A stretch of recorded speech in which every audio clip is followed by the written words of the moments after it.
All right, welcome to the Writer's Life, place where you get the sight, sound, smells, taste of my particular writer's life, where you get the truth about my writer's life, anyway.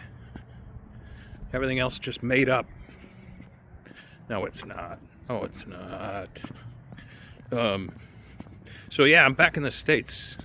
One of the Writer's Life fans reminded me you should do a video telling people you're back and that your plane wasn't hijacked, although that would have made a good story for me.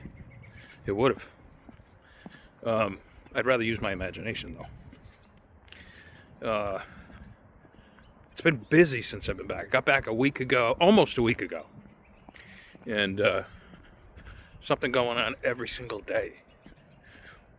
I have I just left. I had my semi-annual heart checkup. I'm happy to say everything went well there. And that was this afternoon. Monday, I get a replacement tooth, or first thing in the morning. So that's cool. It's the replacement before I get the permanent replacement. So I don't look like a bum anymore. And a friend of mine at my local said, how come you're always sneering? And I was like, oh, because I don't have a tooth right here. And she's like, oh, that explains it. Right?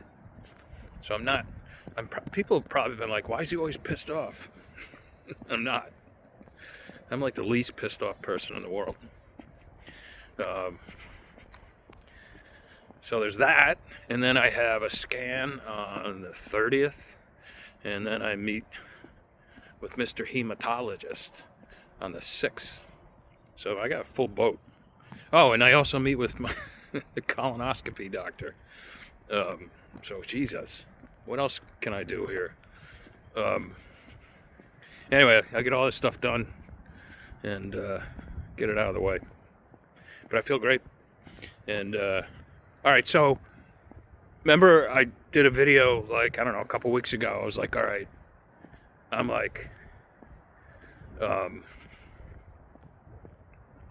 I'm so carved out, right?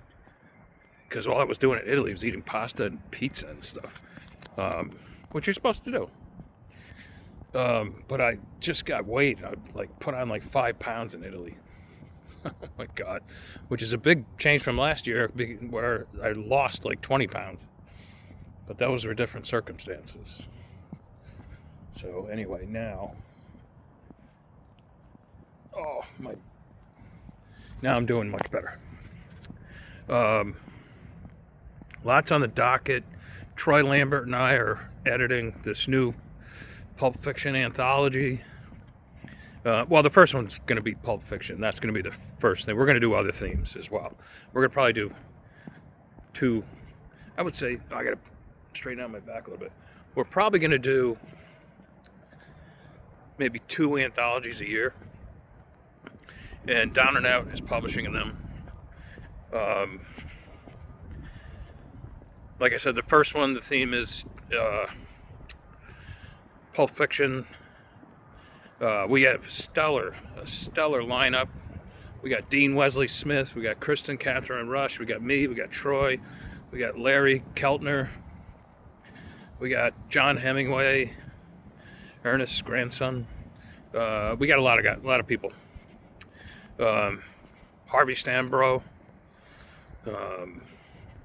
Trying to think who else. But anyway, it's going to be an awesome anthology. We're going to have a Kickstarter with it. And like I said, Down and Out's going to be publishing it as well. I'll be interviewing a lot of the authors on The Writer's Life. Troy will be doing some of that. And Troy and I will be coming to you next week from The Writer's Life as well. This is just I'm just chiming in to say hello.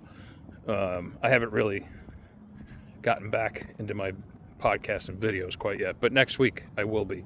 I have Kristen Lamb coming on next week, I think, and Troy. So 2 guests already. That should be fun. And what else? I finished. If you've been checking out my Substack, and I've been getting a lot of hits on my Substack lately, a lot of subscribers, which is cool. I've been serializing the newest Chase Baker book that I wrote while I was in Italy. That seems to be going well. Chase Baker and the Nazi Time Machine. How's that for a pulp title? And I'm working on another brand new Jack Marconi PI thriller. Do I have a title for it yet? Yes, I do. It's called Ruthless.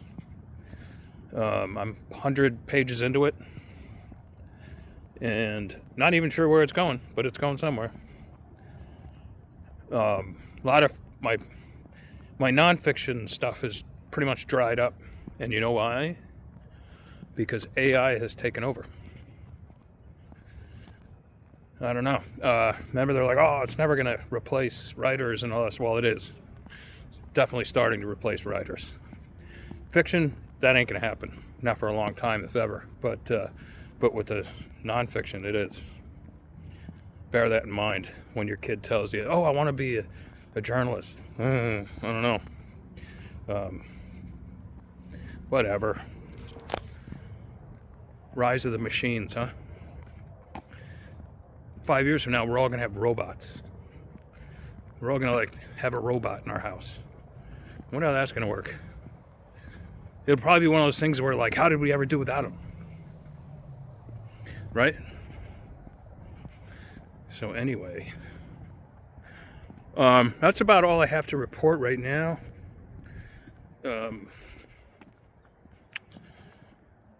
Where am I going next? I'm not entirely sure, but it'll be somewhere, and it'll be in the fall. I would say probably November-ish. I'll be flying off to some exotic destination, and from there I'll probably go back to Italy for just a couple of weeks this time. I want to check out Arezzo. I didn't get to do that this time.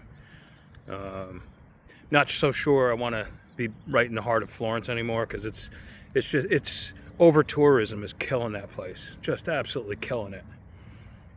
Way too many tourists, and what are you gonna do? Keep them out? You can't. So it's just the over tourism is just I just want the place to myself. That's it, right? Naturally.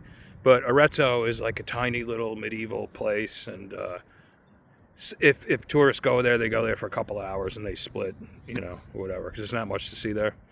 But it's a really cool looking place, and I think it would be perfect for me. Maybe even one of those places I'll want to stay forever. I don't know. Although, I know I'm not a kid anymore, but I still, the thought of settling down in one place for too long still doesn't appeal to me. I still kind of like the idea of having an apartment and just going wherever I want to go when I want to go there, and as long as I have the funds, and just doing whatever I want to do when I want to do it. You know what I mean? It still appeals to me. Settling down in one place and that's it. I don't know. Maybe when I'm 70, I'll push it out another 10 years, right? Maybe when I'm 70, that'll happen. Who knows? If I even make it there, I'm sure I will. But you never know. Anyway, that's all I got for you guys, and I hope everybody's doing really well. Pick up the Bones. It's doing really well. I haven't even started advertising yet, and I haven't put it into any marketing programs yet, but I'm gonna be. So check it out. It's priced to sell right now. Just so I stay because I put it in KU for that 3-month period, and hopefully people are finding it there, because it's on it's on the hot new releases list and all that, and that's why you do that, so you get noticed. All right, and I'm also working on you're stop overwhelming us with book titles. I'm also working on the edits for The Body, which is another Jack Marconi book that I wrote 2 years ago. That's how backlogged I am. I'm working on stuff I wrote 2 and 3 years ago. It's not doing me any good on my hard drive. It's got to get out there. All right, everybody. Have a great weekend. If I don't talk to you sooner, I'll talk to you early next week. And ciao, ciao.